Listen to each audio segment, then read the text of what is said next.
Magandang tanghali po sa lahat. Luzon, Visayas, Mindanao. Tayo nagbabalik dito sa aking YouTube channel po, Samir Soriano TV 29 po. Ayan, para mag-discuss na naman ng another coins. Ayan po, magandang tanghali po sa ating mga kolektor, lalong-lalo na yung aking mga subscriber ko. Thank you so much po dito sa aking YouTube channel. Ayan. Yung mga hindi pa po nakapag-subscribe, baka gusto nyo po ang ganito mga topic po, pakipindot naman po sana ang ating notification bell, subscribe po para ma-update po kayo sa mga latest ko pang gagawin mga video po. Ang pinag-uusapan po dito, yung ating mga koleksyon na hawak na barya. Ayan. Kung magkano ba talaga ang kanilang mga halaga. Ayan po, ang ating pag-uusapan po ngayon ay ang 25 centimos po. Ayan, yung small size naman po kung tawagin. Kasi yung 1983 nito hanggang 1989 yata something is a large type. Ito po ay small type. Ayan, 1994 po. Ayan, makikita nyo po ang paru-paro. Ayan po, makikita nyo po ang imahe. Ayan po, nakatingin po sa kanang bahagi at malapit sa kanyang baba. Ayan po ay si Juan Luna. Ayan po, si Juan Luna po ang magiting nating bayani. At nakapaikot po ay Republika ng Pilipinas in 10 year. Pagkatalikod po natin yan, makikita ho natin ang 25 sentimo.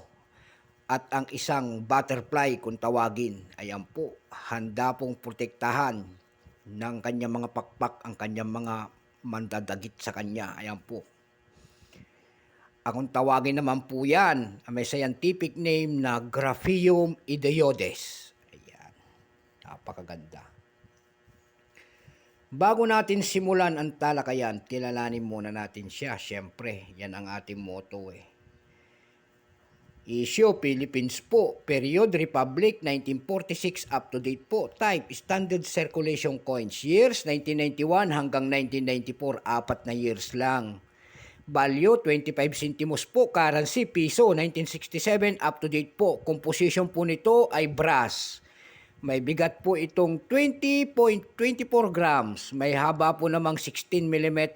May kapal po itong 1.4 mm. Shape round, syempre. Orientation po nito, middle alignment po. Demonetized na po ito noong January 2, 1998. Number N-1810. Ayan po. Reference number KM-2412. Ayan. Small type po kung tawagin ito kasi may variety po nito noong 1983 yata hanggang 1990 ay large type. Ayan po, large type po yun. Mahabang nun ito ay 4 na taon lang. Ayan, napaliwanag ko na ang kanya mga detalye po. Yung 1994 po nito ay 64%. Percentage lamang po ang ibinababa ng ating Bangko Sentral at wala pa pong mintage kung ilang piraso. Ayan. Doon sa kanyang presyo na ibinigay po doon sa ating mga platform po, yung tinatawag nilang fine, 15 pesos, very fine, 15, extra fine, 32, almost uncirculated, 42 po. Ang circulated po nito ay 48 pesos. Ayan. May tama na po na maitim. Ayan po yung akin. Ayan. Pero kita pa yung kanyang balbas. Oh. Dako naman tayo doon sa ating mga selling price nito sa mga platform. Kasi yun naman ang ating pakay eh. Ayan, para maliwanagan tayo sa kanyang mga presyo. Kasi maliit, bulinggit siya eh. Doon po sa ab.com po may nagbebenta na nito ng $10.88. Mayroon naman 618.80 pesos. Mayroon naman $7.70. Ayan. Tignan nyo, kahit maliit, pinapaskilan na nila ng $10.88. Ibig sabihin, malaki. Nasa 500 na something ang kanyang presyo. May 618 nga, .80 na nagbebenta pesos.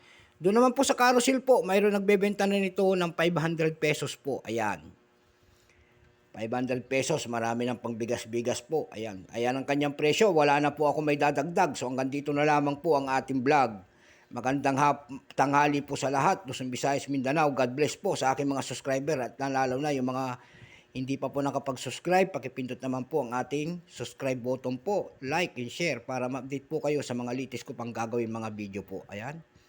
God bless sa lahat po. Luzon, Visayas, Mindanao kung saan kayong panig ng mundo.